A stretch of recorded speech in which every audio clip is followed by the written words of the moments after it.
I'm joined with Jose from Optica, who is speaking at PIC International 2024, taking place in Brussels, Belgium, on the 16th and 17th of April.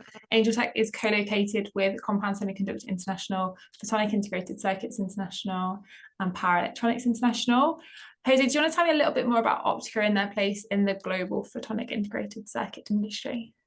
Thank you very much, Eve. I can't wait for PIC International again. I don't know how many editions I have been in a row, and I cannot miss any of them. It is the kind of place where we all get together and when things really happen, when decisions have been made, when important discussions are taking place, and this year we have many of them that are key for the future of our industry.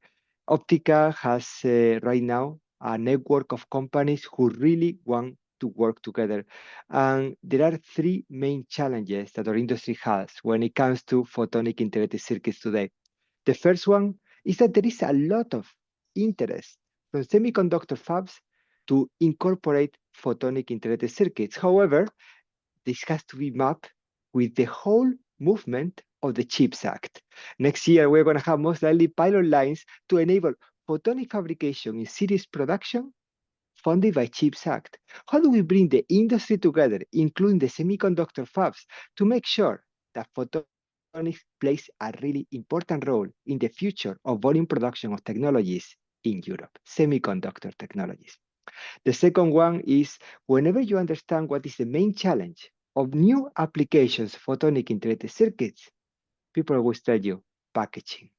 This year, I will be moderating a packaging panel in which we want to understand from different players what are the upcoming needs to enable finally money-making applications that are not datacom telecom. Whether it's LiDAR, gas sensing, medical devices, everyone needs to understand that packaging has both sides.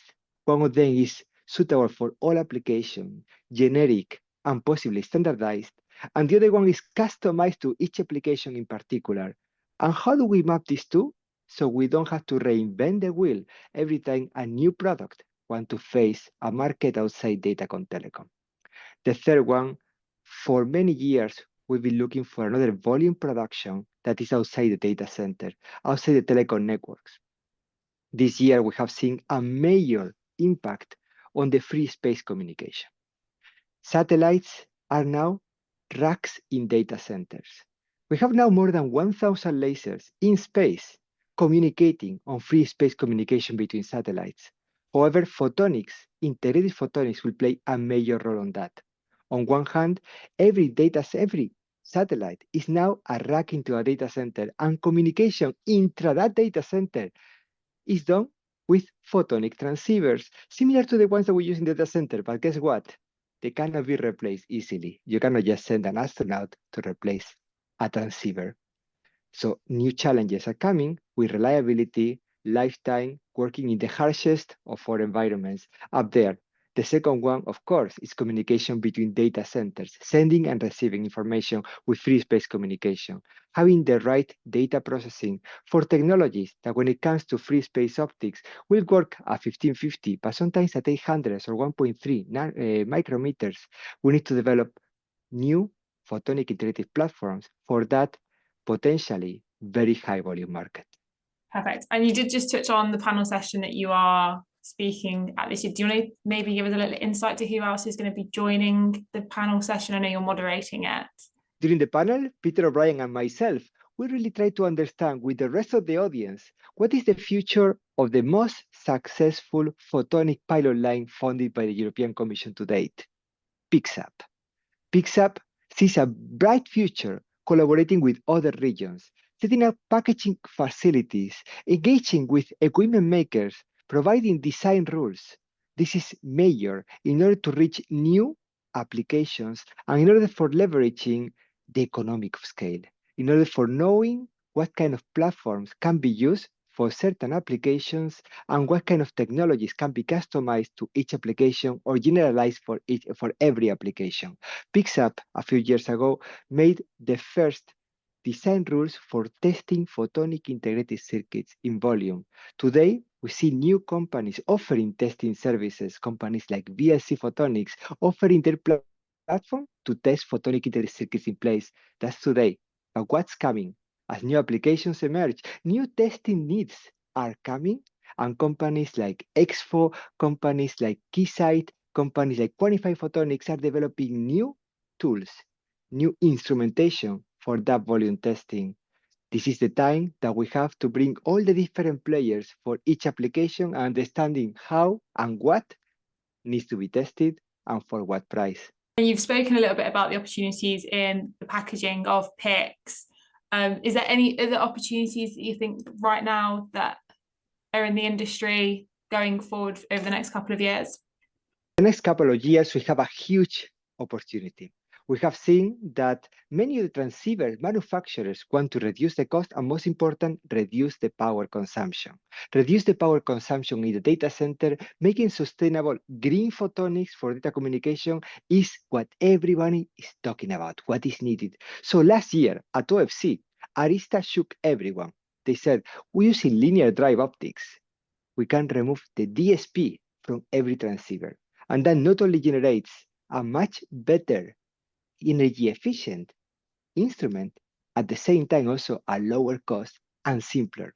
Of course, it generates a debate. You have the DSP companies that are worried about what is my DSP doing now, not in those transceiver models. But at the same time, you also have the companies understanding that this is a full packaging challenge. At this time, nothing is black or white. We all need to talk together. We all need to sit down and understand what is the future of those linear drive optics and how or if should we remove the DSP from coherent transceiver solutions.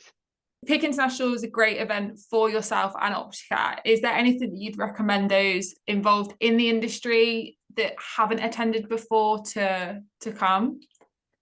Bring a lot of business cards, because at the end of the day, this meeting is a huge networking opportunity. Companies that come to PIC International trust and like each other. Some of them have been coming for many years, others are newcomers, and when these newcomers arrive, they really quickly mix with the other ones. This is a network of companies who understand that the only way to succeed is to work together. So whenever you come to this event, come with an open mind. This is not the kind of event in which you want to show your competition that you are the brightest. That's not what it's all about. This is the kind of event that you come to understand that over 2 days, you are going to come and see what others can do to help you succeed. This is the beautiful part of the photonic industry and the beautiful part of the PIC International. It is a family meeting where everybody is welcome and when new members of the family arrive every year. And there must be something that you're excited about this year. I know I'm excited about seeing everyone. At the end of the day, we had the large conferences like OFC, like Photonics West, in which we just have these open-ended discussions, but there are so many thousands of people that you really cannot have the meaningful conversation. In a meeting like PIC International, in which hundreds of people get together, things are much easier. Meaningful conversations happen, and what I'm really looking forward, the most important part of PIC International is the evening between the 2 days. That night at the Sheraton Hotel, in which nobody goes to sleep before midnight, and in which downstairs at the restaurant, many important discussions, many important business decisions are made. That's by far the most exciting part of PIC International Conference. Brilliant. I look forward to seeing you in April, and thank you again, Jose, for your time. Looking forward to April, looking forward to the Sheraton Hotel, looking forward to PIC International in Brussels. See you then. All the best. Take care. Bye-bye.